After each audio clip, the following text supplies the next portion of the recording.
Hello, hello mga pusing mga madam. It's me again, ang inyong driver, sweet lover na vlogger.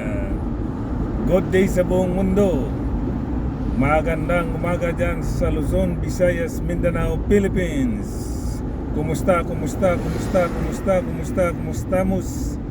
dyan sa Pilipinas, Luzon, Visayas, Mindanao at sa buong mundo na may mga Pilipino. Kumusta po kayong lahat mga busing mga madam?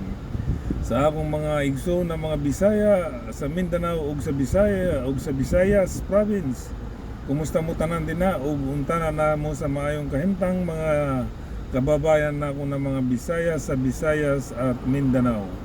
Kumusta mo tanan? Og sa Luzon, Visayas, Mindanao, kumusta po kayong lahat mga busing mga madam?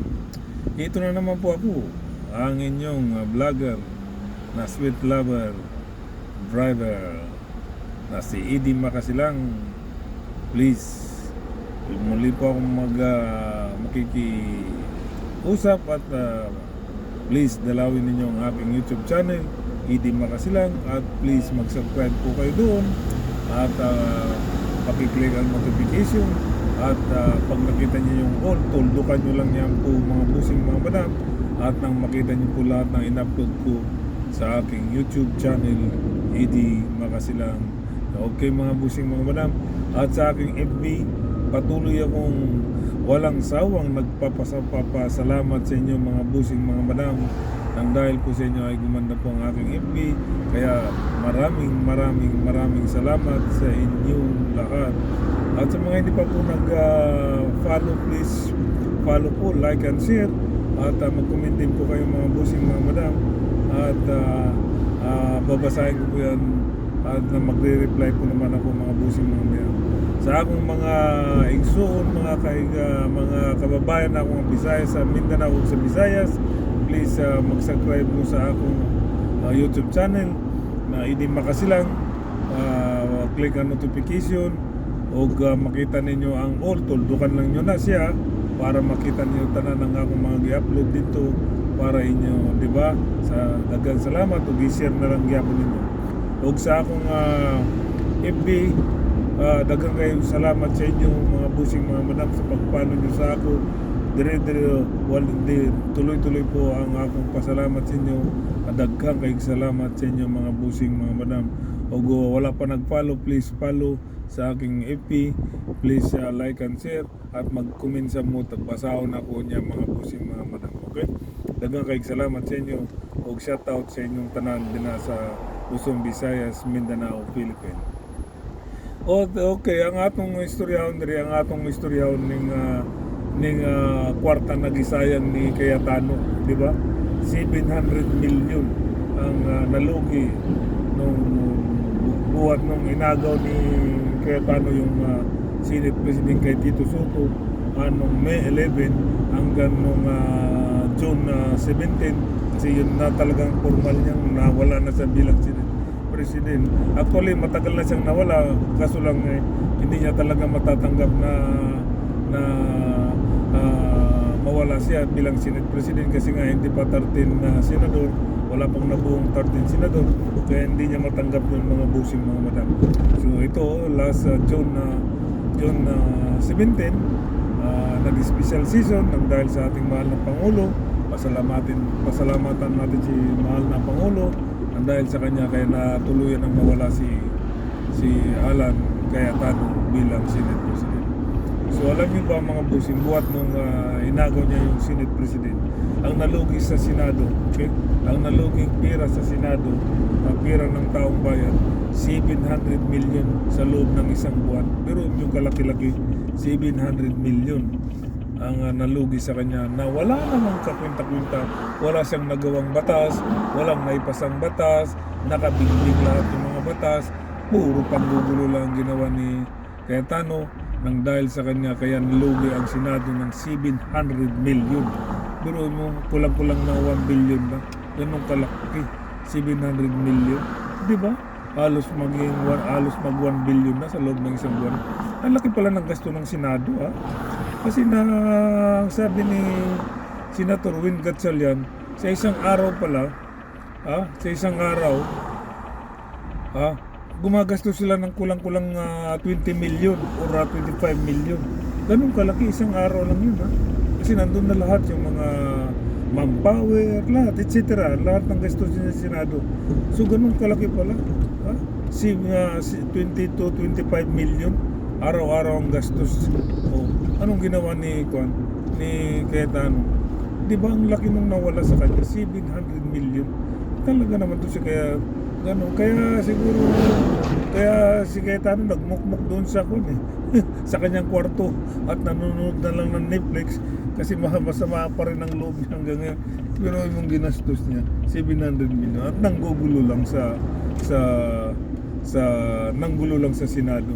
At itong si Mike Defensor, inutusan lang niya kung sige, kapag sino man ang umalis sa kanyang grupo, bigyan ng malita yan. Ganun ang ginagawa nila eh. Umalis si Escudero. Dati walang malita. Ngayon nang umalis si Escudero, binigyan na ng malita. May malita na si Escudero. Ganun kalupit si Cayetano. Pagka kumalabang ka sa kanila, bibigyan ka ng malita. Di ba? Sino namang maniniwala sa kanila? So, ito si Defensor, Mike Defensor. Mayroon itong mayroong itong mas mataas pa sa kanya eh. Sigurado ako eh. Kasi hindi gagawin ni Mike Defensor yan eh. Duda ako itong si Mike Defensor. Walang ibang kumukuhan dito, nag-uutos. Baka itong si Labandera eh. Itong si Gloria Labandera. Duda ako yan siya eh. Yan ang nag-uutos sa kanya eh. Dalawa yan sila ni Sara eh. Duda ako eh. Sila ang dalawa para masira ang administrasyon ng ating mahal na Pangulo. Yan dalawa na yan ang sumisira sa administrasyon ni mahal nating Pangulo eh.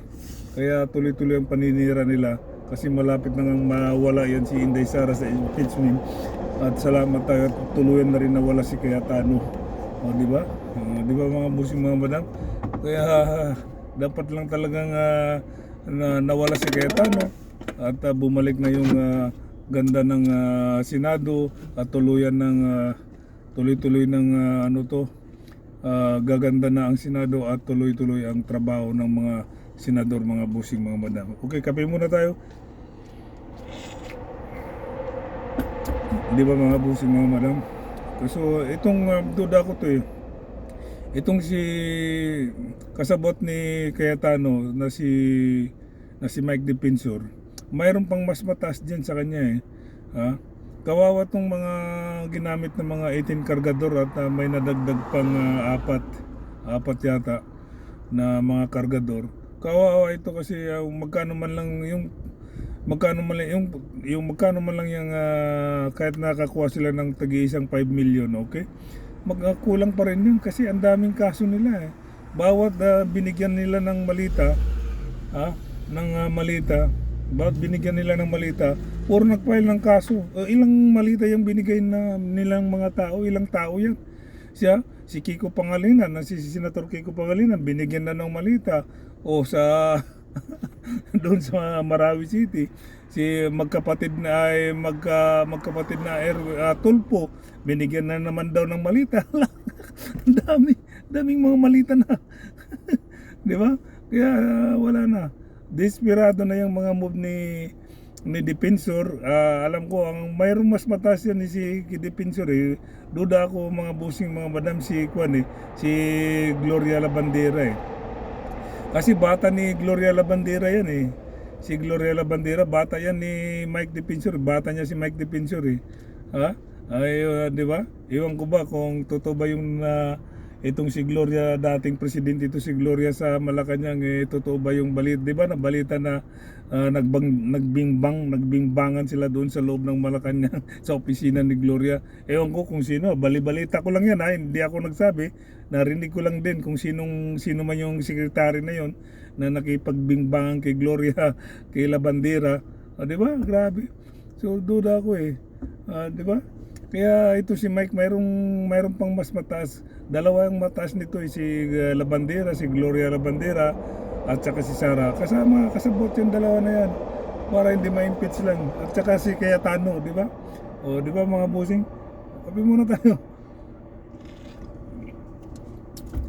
Salamat sa inyo mga bossing ha. Di ba? Totoo yung mga sinabi ko. Ha?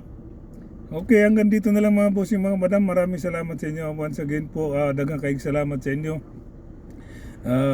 Sa inyong walang sawa sa pagsuporta sa akin sa FB ko, sa FB. Okay, daghang kaayong salamat mga bossing, mga madam. Daghang kaayong salamat sa inyo, Luzon, Visayas, Mindanao. Okay, di ang kutob na lang diri o ang kapipanay suma sa inyo. Bye-bye. Peace.